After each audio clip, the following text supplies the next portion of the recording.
వికసిత్ భారత్ 2047 కి ప్రణాళిక సిద్ధం చేస్తున్నట్టుగానే స్వర్ణాంధ్ర అట్ 2047 విజన్ డాక్యుమెంట్ విడుదల చేసేందుకు సిద్ధమవుతోంది ముఖ్యమంత్రి చంద్రబాబు నాయుడు గారి నేతృత్వంలోని రాష్ట్ర ప్రభుత్వం. వేగవంతమైన పురోభివృద్ధి లక్ష్యంగా పీపుల్, పబ్లిక్, ప్రైవేట్ పార్ట్నర్షిప్ తో మౌలిక సదుపాయాలకు పెద్దపీట వేసి సంపద సృష్టి, సుస్థిర అభివృద్ధి, ప్రజల జీవన ప్రమాణాల పెంపు, పేదరికం లేని సమాజం వైపుగా అడుగులు వేసేందుకు శ్రీకారం చుట్టింది మన ప్రభుత్వం. సింపుల్ గవర్నమెంట్, ఎఫెక్టివ్ గవర్నెన్స్ విధానంతో ఏటా 15% వృద్ధి రేటు సాధించడమే లక్ష్యంగా అడుగులు వేస్తోంది. పరిశ్రమల అవసరాలకు అనుగుణంగా రాష్ట్ర యువతలో నైపుణ్యాలు పెంచి మెరుగైన ఉపాధి అవకాశాలు లభించేలా కార్యాచరణ సిద్ధం చేస్తోంది.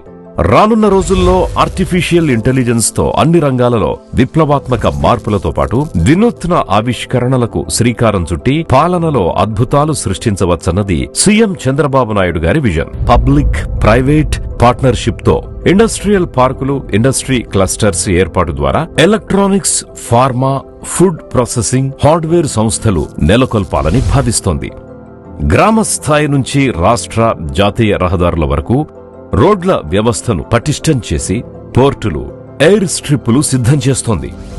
ఎకో, టెంపుల్, బీచ్ టూరిజం ప్రాజెక్టుల్ని అభివృద్ధి చేసి రాష్ట్రాన్ని టూరిజం హబ్ గా మార్చేందుకు శ్రీకారం చుడుతోంది. ఆధునిక సాంకేతిక పద్ధతుల ద్వారా లాభసాటిగా వ్యవసాయం, ఆక్వా, హార్టికల్చర్, ఫుడ్ ప్రాసెసింగ్ పరిశ్రమల ద్వారా రైతుల ఉత్పత్తులకు విస్తృత మార్కెటింగ్ సదుపాయం, విద్యా వైద్య వ్యవస్థల ప్రక్షాళన, పాఠశాలల్లో మౌలిక సదుపాయాల కల్పనపై మార్పులకు శ్రీకారం చుట్టింది. స్వర్ణాంధ్రప్రదేశ్ విజన్ 2047 విడుదల చేయబోతున్నాం. ఈ సందర్భంగా రాష్ట్ర పునర్నిర్మాణ యజ్ఞంలో ప్రతి ఒక్కరూ భాగస్వాములు కావాలని కోరుతున్నాం. క్యానల్ ద్వారా ప్రజలు తమ విలువైన సలహాలు, సూచనలు, అభిప్రాయాలు తెలపాలని కోరుతున్నాం.